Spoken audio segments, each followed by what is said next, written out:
அனைவருக்கும் வணக்கம். என் பேர் மனிஷ்.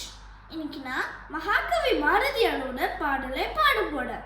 அச்சமில்லை அச்சமில்லை அச்சமென்பதில்லையே, இஜகத்தின் ஓடலாம் எடுத்து நின்ற போதிலும் அச்சமில்லை அச்சமில்லை அச்சமென்பதில்லையே, துச்சமாக எண்ணி நம்மை தூடு செய்த போதிலும் அச்சமில்லை அச்சமில்லை அச்சமென்பதில்லையே, பிச்சி வாங்கி உண்ணும் வாழ்க்கை பெற்றுவிட்ட போதிலும் அச்சமில்லை அச்சமில்லை அச்சமென்பதில்லையே, இச்சை கொண்டு புயலலாம் இழந்து விட்ட போதிலும் அச்சமில்லை அச்சமில்லை அச்சமென்பதில்லையே, கச்சனிந்த கொங்கை மாத கண்கள் வீசு போதிலும் அச்சமில்லை அச்சமில்லை அச்சமென்பதில்லையே, நஞ்சை வாயிலை கொண்டாந்து நண்பர் ஊட்டு போதிலும் அச்சமில்லை அச்சமில்லை அச்சமென்பதில்லையே, பச்சை யூனி 5 படைகள் வந்த போதிலும் அச்சமில்லை அச்சமில்லை அச்சமென்பதில்லையே, உச்சி மீது வாணி நின்று வீழுகின்ற போதிலும் அச்சமில்லை அச்சமில்லை அச்சமென்பதில்லையே.